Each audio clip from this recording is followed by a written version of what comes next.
Well, good morning everybody. How y'all doing? Pretty good here, and welcome to the channel. I am out in my little corner of the garage here. This is my little work area. And a couple things I wanted to show you guys today. Have a little tool haul. Went to Home Depot. And let me tell you real quick, Home Depot is my second choice normally. I'm a Lowe's guy. I like Lowe's. But recently I've heard that Lowe's is going to be closing some stores and stuff and not doing too well. And it's my honest opinion that Lowe's is probably going to go the way of Sears, unfortunately, because I do prefer Lowe's for whatever reason. So thought I ought to start familiarizing myself with Home Depot. And I had a coupon, 15% off. So I thought I'd utilize that today as well. So we ran to Home Depot and picked up some tools. In the move, I got rid of a lot of stuff and discovered that I probably got rid of too much. So there's a couple of things I needed to pick up. One, for an upcoming mod that I'll talk about here as soon as I show you guys what I got back there. And two, for just ongoing day-to-day stuff that I've discovered I'm a little bit lacking. So let me turn you guys over here, or point you over here rather, and let me show you. There's the Home Depot bag sitting up here. And the first thing, not too exciting really, but this is these are some Milwaukee screwdrivers. And there are both flathead and Phillips head in here. And the thing I like about these, and the reason I went with them, I like the grips on the handles. They feel good size for me. They have little holes in them. You can hang them up if you want to, if you have nails on the wall or whatever. Might look good right up here, I don't know. And most importantly, they have magnetic tips. You know, recently I was working on something in the Jeep, and first of all, I didn't have a good Phillips. And secondly, it wasn't magnetic. So I had to screw around trying to thread the screw in where I could have just put it on the end of the screwdriver and stuck it in the hole, you know? I mean, come on. So that was the big reason why I went with these. It's a decent set. Ranges from, let's see, I don't know if it gives a size here. It has a slotted, they call it slotted, I call it flathead, but 5/16, 3/16, and 1/4 inch. And then the Phillips is a number 1, a number 2, and then a number 2 longer. And I've discovered you need both. I mean, it always seems like if you've got only the long one, you don't have enough room, right? If you've got only the short one, you needed the long one to get down in the hole. Assuming you could stick a screw on the end and it would stay. So that's the first thing that I got. What was the cost of these without the discount? Let's see, $19.97. Not too bad. 6-piece Milwaukee screwdriver set. That's the first thing. The second thing I got, and I really needed these, when Krista and I were doing the side steps on her Jeep over there, we needed some deep well metric sockets. And I thought I had some deep well metric sockets. Well, it turns out I had like 2.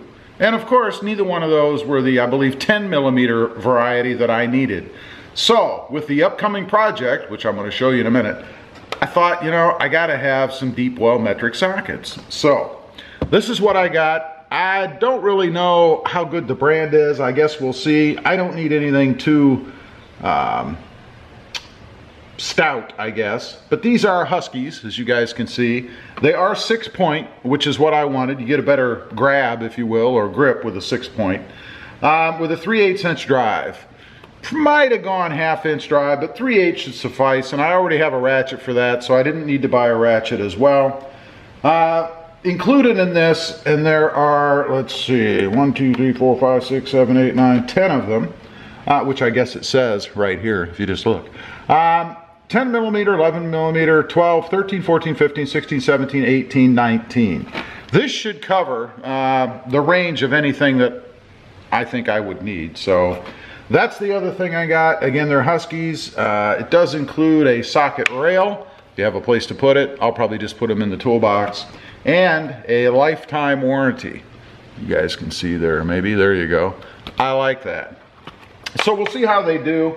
The cost of these was, let's see here, $22.97. Again, before my 15% discount. So that's my tool haul today from Home Depot. Should come in very handy. I've been a little bit lacking in these lately, and I think that should probably complete about everything I need to be able to do what it is that I'm going to do upcoming. So let me reposition you guys, and I'll tell you what my next mod is going to be to the Tacoma. Okay, for part 2 here, we need to get under the truck, and conveniently it's on the lift up here. So here's what's upcoming, and I'm going to order this probably today, and I think shipping is maybe about a week.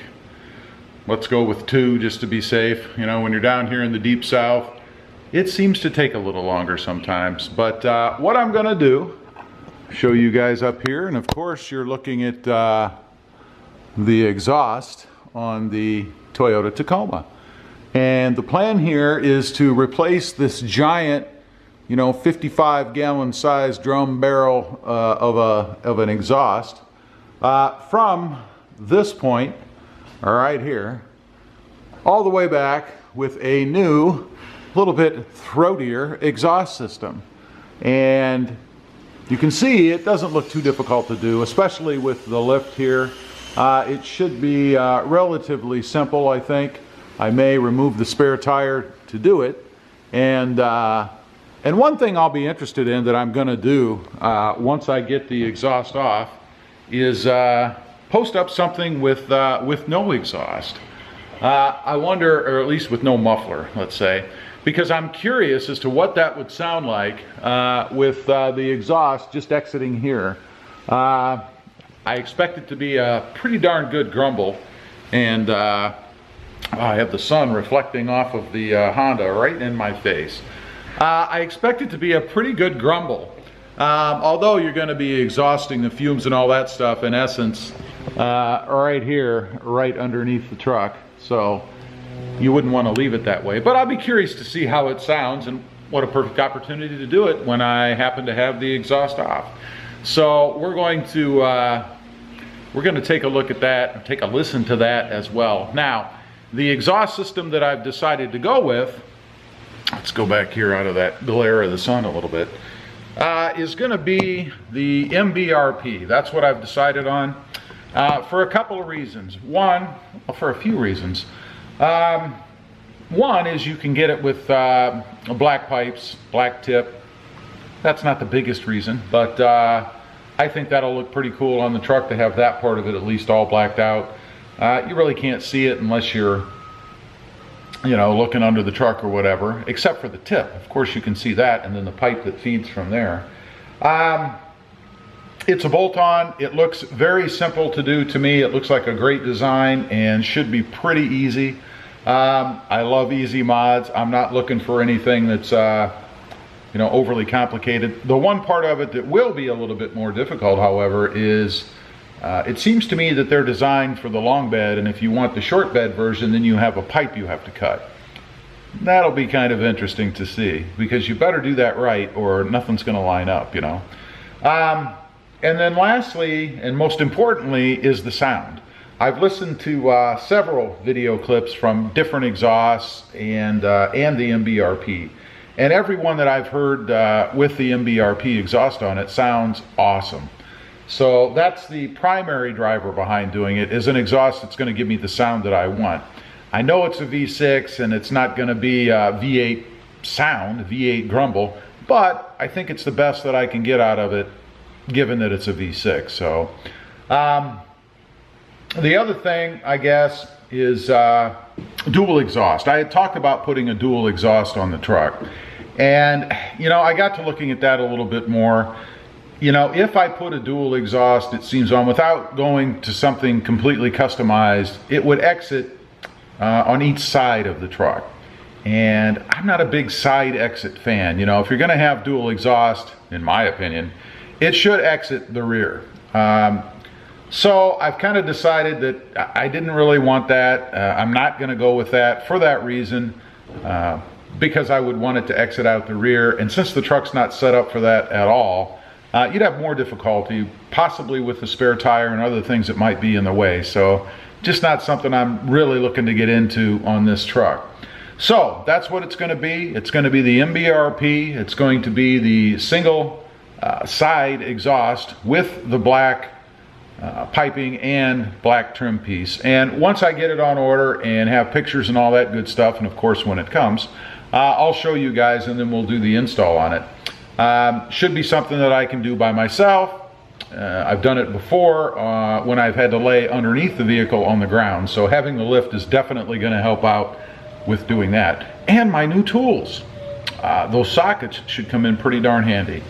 Anyway, I appreciate you guys watching. Please give this video a big thumbs up, click that subscribe button if you haven't before, and stay tuned for the exhaust mod on the Tacoma. Have a good day.